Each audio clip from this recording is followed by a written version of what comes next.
Depuis le début de la guerre en Ukraine, la Russie, sous la direction de Vladimir Poutine, a occupé plusieurs régions stratégiques.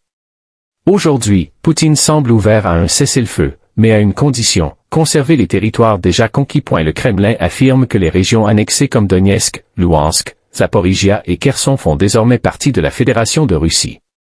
En proposant un cessez-le-feu, Moscou cherche à geler le conflit tout en légitimant ses gains territoriaux. Cette proposition est vue par plusieurs observateurs comme une tentative de stabiliser la situation militaire tout en renforçant sa position politique.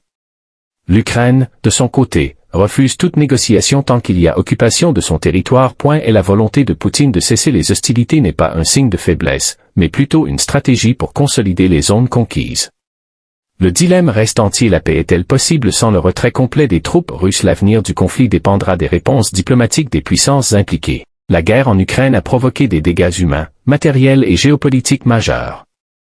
L'implication des puissances mondiales ne fait qu'alimenter le conflit, compliquant la recherche d'une paix durable. Plus le conflit s'éternise, plus ses répercussions deviennent lourdes pour la stabilité mondiale. Et la guerre entre la Russie et l'Ukraine ne concerne pas uniquement ces deux nations. Plusieurs grandes puissances mondiales sont impliquées, directement ou indirectement, ce qui a transformé ce conflit en une crise géopolitique aux conséquences mondiales. Les États-Unis, les pays de l'Union européenne, le Royaume-Uni et l'OTAN soutiennent l'Ukraine par des aides militaires, économiques et humanitaires. De l'autre côté, la Russie reçoit un appui diplomatique, voire technologique, de certains pays comme la Chine, l'Iran ou la Corée du Nord. Cette implication des puissances a entraîné une aggravation des tensions internationales. Guerre froide moderne.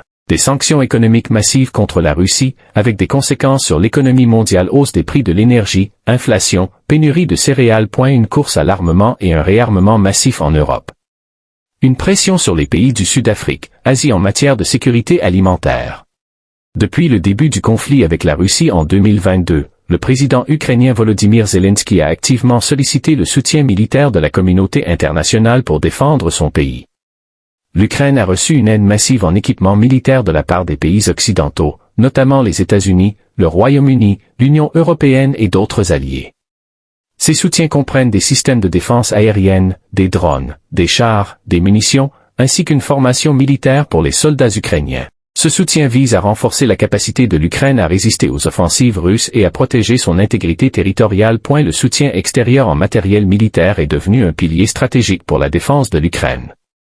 Zelensky continue de plaider auprès de ses alliés pour maintenir et renforcer cette assistance face à une guerre prolongée. Malgré l'aide militaire reçue par l'Ukraine, la Russie continue de mener des offensives puissantes contre les positions stratégiques ukrainiennes, en neutralisant progressivement certaines défenses. L'armée russe utilise des missiles de précision, des drones kamikazes et des bombardements aériens pour cibler les infrastructures militaires ukrainiennes. Plusieurs systèmes de défense aérienne ukrainiens ont été détruits ou endommagés, ce qui affaiblit la capacité de riposte de Kiev. Moscou affirme viser uniquement des objectifs militaires, bien que certaines frappes aient aussi touché des zones civiles. L'intensité et la fréquence des frappes russes montrent une volonté de maintenir une pression constante. Malgré le soutien de ses alliés, l'Ukraine fait face à une armée russe qui reste techniquement avancée et agressive.